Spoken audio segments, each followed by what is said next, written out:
Welcome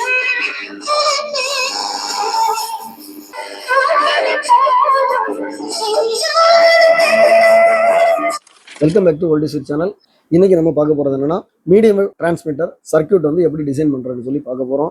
ஒரு பேசிக் electronics knowledge இல்லாதவங்க கூட இந்த சர்க்யூட்டை டிசைன் பண்ணலாம். அவ்வளோ ஈஸியாக இருக்கும். இதில் இருக்கக்கூடிய எல்லா காம்பனன்ஸுமே நமக்கு கிடைக்கக்கூடிய காம்பனன்ஸ் தான். ஸோ ஃபர்ஸ்ட் வந்து இதில் என்னென்ன காம்பனன்ஸ் இருக்குன்னு சொல்லி பார்ப்போம். இதில் பார்த்தீங்கன்னா மொத்தம் 13 காம்பனன்ஸ் இருக்குது.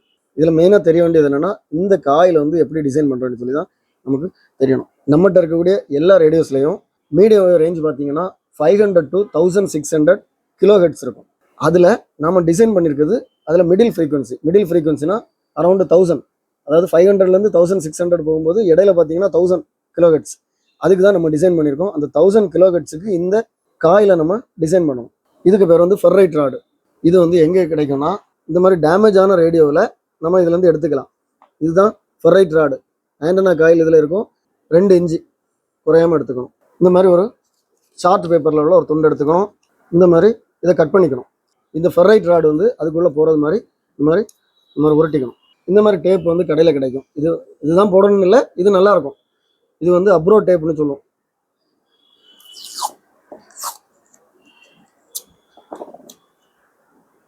இல்லைன்னா சாதாரண டேப்பு. இது எதுக்காகனா நம்ம காயில் சுற்றின பிறகு இதை இப்படி நம்ம மூவ் பண்ண வேண்டியிருக்கும். ஏன்னா ஒரு கரெக்ட் பொசிஷனில் வச்சாதான் அந்த ஃப்ரீக்வன்சி வந்து கரெக்டாக கிடைக்கும். நம்ம இஷ்டத்துக்கு வைக்க முடியாது. வச்சோன்னா அந்த ரேஞ்ச் வந்து வெளியே போயிடும். ஏன்னா 500 to 1600க்கு 500க்கு முன்னாடி இருந்தாலும் கிடைக்காது, 1600க்கு வெளியே போனாலும் கிடைக்காது. அந்த மிடில் ஃப்ரீக்வன்சியில் கிடைக்கணும். ஸோ இதை வந்து இந்த மாதிரி அட்ஜஸ்ட் பண்ண வேண்டியிருக்கும். இதில் நம்ம என்ன காயில் சுற்ற போகிறோம்னா இங்கே நான் எடுத்து வச்சிருக்கிறேன் இந்த காயிலோட நம்பர். இந்த ஒவ்வொரு காயிலுக்கும் ஒரு நம்பர் உண்டு. எத்தனை டேன்ஸ் என்ன சைஸில் சுற்றணும். ஸோ இது வந்து நான் ஆன்லைன் கோர்ஸ் வீடியோவில் போடுறேன். இந்த மாதிரி டெக்னிக்கல் டீட்டெயில்ஸ் வந்து ஆன்லைன் வீடியோஸில் தான் வரும். உங்களுக்கு அதில் பார்த்து தெரிஞ்சுக்குங்க. இந்த மாதிரி காயில் நமக்கு ரெடி பண்ண உடனே அதை இந்த ராடுக்கு மேலே நம்ம அங்கேயும் இப்படி மூவ் பண்ணிக்கலாம். இந்த நான் இப்போ மூவ் பண்ணி ஃபிக்ஸ் பண்ணி வச்சுருக்கிறேன். இது ஒரு கெப்பாசிட்டர் 10 மைக்ரோஃபாரட். அடுத்து பார்த்தீங்கன்னா ஒரு 1M ரெசிஸ்டர் இருக்குது. BC547 டிரான்சிஸ்டர் இருக்குது. இதுதான் ஆண்டனா. சும்மா ஜஸ்ட் ஒரு காப்பர் கம்பி அந்த மாதிரி விட்டுருக்கிறேன் பக்கத்து. ஏன்னா நம்ம ரேடியோ வந்து நம்ம பக்கத்தில் தான் வைக்க போகிறோம். ஏன்னா இது வந்து ரொம்ப தூரம் நமக்கு தேவையில்லை. நம்மளோட எய்ம் என்னென்னா இந்த ரேடியோவை ஆல்டர் பண்ணாமல் ஹை குவாலிட்டியில், அதாவது நம்மகிட்ட இருக்க பென் டிரைவில் என்ன குவாலிட்டியில் இருக்கோ அதே குவாலிட்டியில் நம்ம இங்கே கேட்டுக்கலாம். இது எந்த ஆல்ட்ரேஷனும் பண்ண வேண்டாம். நான் வந்து இந்த எலிமினேட்டரில் 12 வோல்ட் எடுத்துருக்கிறேன். ஸோ அதை வந்து 5 வோல்ட்டாக மாற்றி இங்கே கொடுத்துருக்குறேன். இன்புட் இங்கே இருக்கு பாருங்கள்.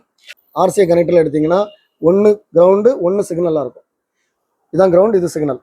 ஒரு RCA கனெக்டர் எடுத்து ஒரு சைடு சிக்னலும் ஒரு சைடு கிரவுண்டும் இதை கனெக்ட் பண்ணியிருக்கிறேன். பவர் சப்ளை இவ்வளோ தான் நம்ம கனெக்ட் பண்ணணும். Circuit ready. இந்த மாதிரி நம்ம பண்ணும்போது கொஞ்சம் இறைச்சல் இருக்கும். ஏன்னா நம்ம இங்கே வந்து கனெக்ட் பண்ணுறது இந்த PCBயில் கனெக்ட் பண்ணும்போது பார்த்தீங்கன்னா சில இடங்களில் இண்டக்ஷன் இருக்கும். தேவையில்லாமல் நம்ம லென்த்தாக போட்டிருப்போம்.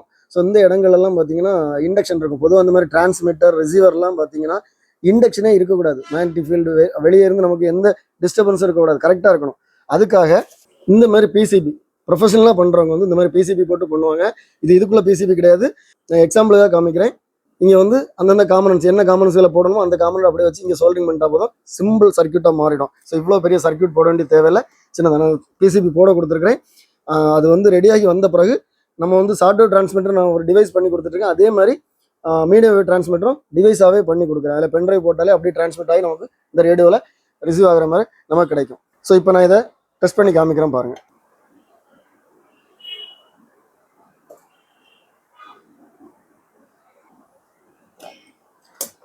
இந்த USB டிவைஸ்ல இருந்து நான் இதுல இருந்து சிக்னல் எடுத்துருக்கிறேன்.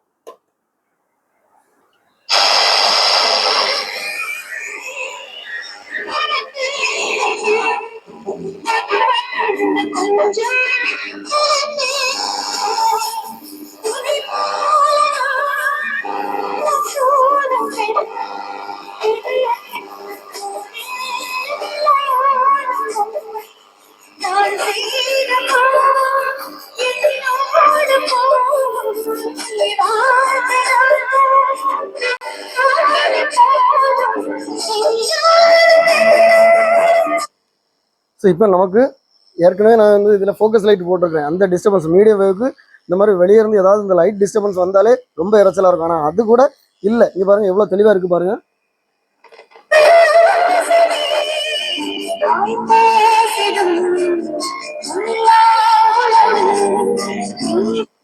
இந்த லென்த் வந்து நமக்கு கரெக்டாக இருக்கணும். நான் 2 இன்ச்சுக்கு மேலே எடுத்தீங்கன்னா என்ன ஆகுங்கிறத காமிக்கிறேன் பாருங்க.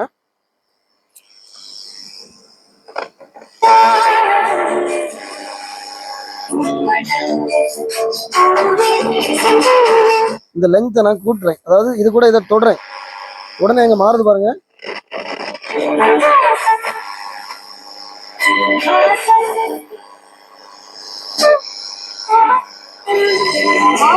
ஸோ இதுதான் இதோட ஹார்ட், இதுதான் மெயின். இது கரெக்டாக இருந்தால் இந்த சர்க்யூட் ஃபுல் சர்க்யூட் வந்து நமக்கு ஒர்க் ஆகும். இதில் உள்ள ஃபுல் டெக்னிக்கல் டீட்டெயில்ஸ் வந்து நான் ஆன்லைன் கோர்ஸ் வீடியோவில் கொடுத்துருக்குறேன்.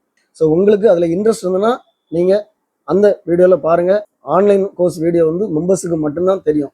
ஸோ உங்களுக்கு இந்த மாதிரி இன்ட்ரெஸ்ட் இருந்ததுன்னா நீங்களும் மெம்பர்ஷிப்பில் ஜாயின் பண்ணுங்கள். இந்த வீடியோ உங்களுக்கு பிடிச்சிருந்தா லைக் பண்ணுங்கள், கமெண்ட் பண்ணுங்கள், ஷேர் பண்ணுங்கள். நம்ம சேனலில் இது மாதிரி நிறைய வீடியோஸ் வரும். எல்லா வீடியோ உங்களை ரீச் ஆகுன்னா நம்ம சேனலை இது வரைக்கும் சப்ஸ்கிரைப் பண்ணுங்கள். அடுத்த வீடியோ வர வரைக்கும்